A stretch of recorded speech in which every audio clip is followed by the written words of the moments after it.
Well, hello, Spyder Wayne here, and today is Friday, May 23rd, and today I'm going to install the fifth lighting mod that I have installed on my Spyder RT here. This is a brake flasher, and this one is perfect for my setup, especially because of my mini-mate camper here. And if you stick around, I'll quickly talk about the first four, and this will be one of the easiest mods I've performed on my Spyder.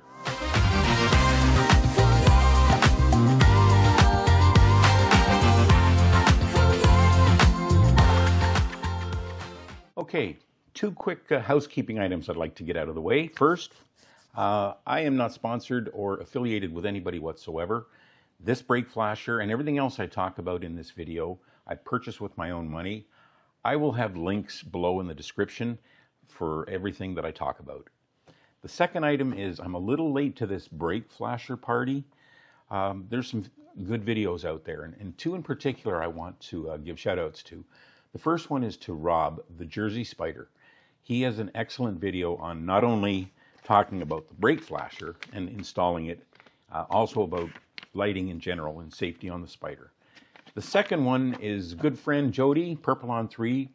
Her video on the installation of the brake flasher is very detailed and very good camera work. She's got a cameraman.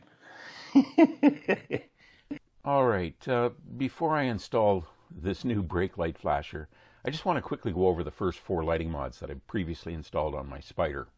So about a year and a half ago, in December of 2023, the first lighting mod I installed were these front fender reflectors with sequential LED turn signals. This was one tough, challenging, and a very time-consuming modification. At the same time as that first mod, I also installed these TricLED driver floorboard running lights with turn signal integration. This was fairly easy if you do the Fender lighting mods first.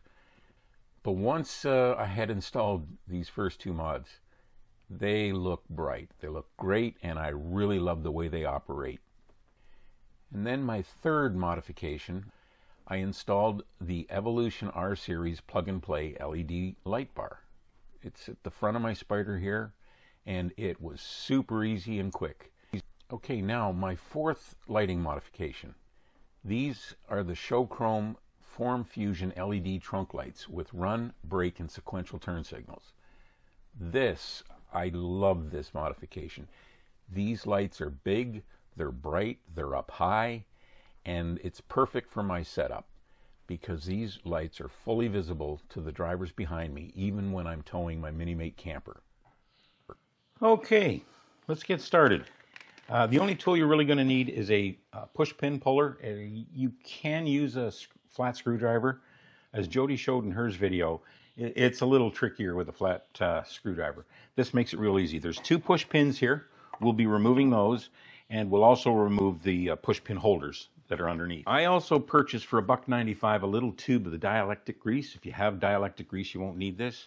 All right, the first thing to do is get these push pins out.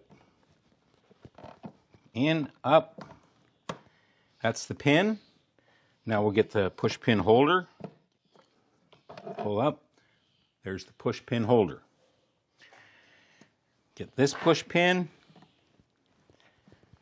pry it up, pull it out, and that one came out with the holder. Cool. This should just kind of pop right out. I think I got to lift up a bit. There we go.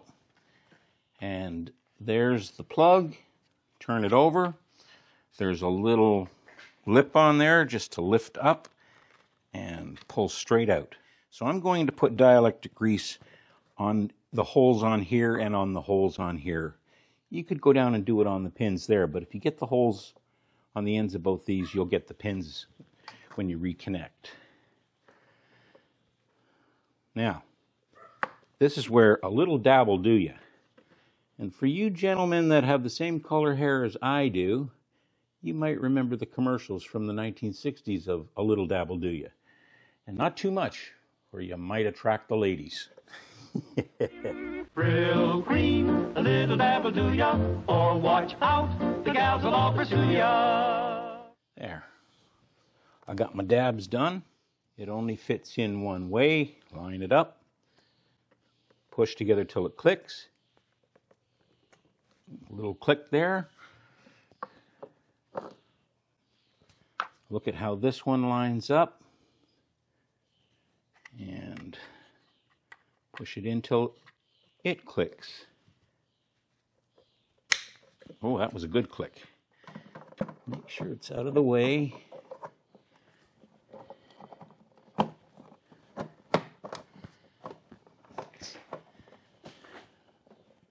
Okay, it's seated.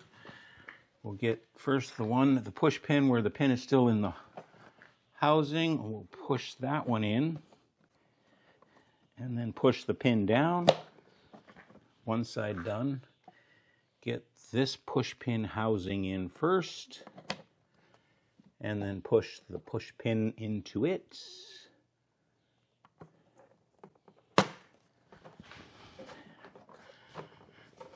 Looks good. Test it out. Oh, you don't even need to turn on a Spyder to test out brake lights. The brake lights will always work. They work. And I see the flashing. Cool. I don't think it gets any easier than that. All right. So, if you stuck around till now, thank you so much. And until next time, please, take care.